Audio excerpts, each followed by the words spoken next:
अस्सलाम वालेकुम दोस्तों, हमारे आका नबी करीम सल्लल्लाहु ताला अलैहि वसल्लम ने हिजरत के बाद में जब ये जिहादी आयत नाजिल हो गई तो सबसे पहले जो एक छोटा सा लश्कर कुफार के मुकाबले के लिए रवाना फरमाया था आपने, इसका नाम शरिया हमज़ा है।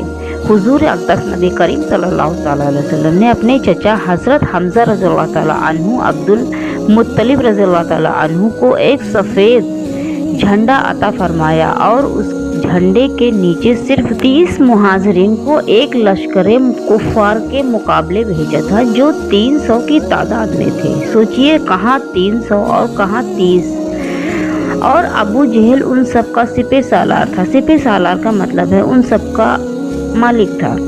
हज़रत हमज़ा रज़ियल्लाहु ताला अन्हु सफ़ेद अल बहर तक पहुँचे और दोनों तरफ से जंग के लिए सब बंदी हो गई, यानी कि पूरी तैयारी हो गई। लेकिन एक शख्स मुज़दी बिन अमरून बिन ज़हनी, जो दोनों फरीक का हलीफ था, बीच में पड़कर लड़ाई को मौकूफ़ करा दी। मतलब कि लड़ाई को उसी जगह ठहरा दिया, लड़ाई नहीं हुई।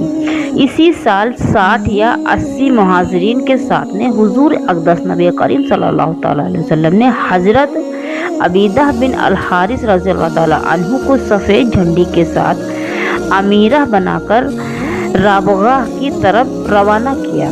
इस शरिया के अलमबरदार हज़रत मुस्तहा बिन ओशाशा रज़ियल्लाहु ताला अन्हु थे। जब ये लश्कर शनिया मर्रह के मकाम पर पहुंचा तो वहां अबू सुफियान और अबू जहल के लड़के इकरामिया की कमान में 200 कुफार कुरैश को लेकर जमा थे। पहले से ही जमा थे वो लोग। दोनों लश्करों का सामना हुआ। हज़रत सअद बिन अबी वक़ास रज़ियल्लाहु ताला अन्हु ने कुफार पर तीर फेंका।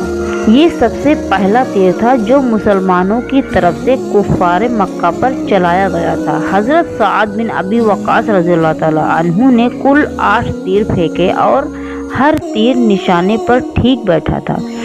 कुफारैन तीरों की मार से घबराकर फरार हो गए और इसलिए कोई जंग नहीं हुई थी उस वक्त। इसी साल महज वल-क़अदा में हज़रत सअद बिन अबी वक़ास रज़ियल्लाहु ताला अन्हु को 20 सवारों के साथ में हुजूर अक़दस नबी करीम सल्लल्लाहु ताला अलैहि वसल्लम ने इस मकसद से भेजा ताकि ये लोग कुफार कुरैश के एक लश्कर का रास्ता रोकें। इस सरिया का झंडा अभी सफ़ेद ही था और हज़रत मक़दअद बिन असूदी रज़ियल्लाहु ताला अन्हु इसी लश्कर के अलमबरदार थे। ये लश्कर रातों रात सफ़र करते हुए जब 5वें दिन मकामे खरार पर पहुंचा तो ये पता चला कि मक्का के कुफार एक दिन पहले ही फरार हो चुके हैं, इसलिए वहां पर कोई जंग नहीं हुई थी।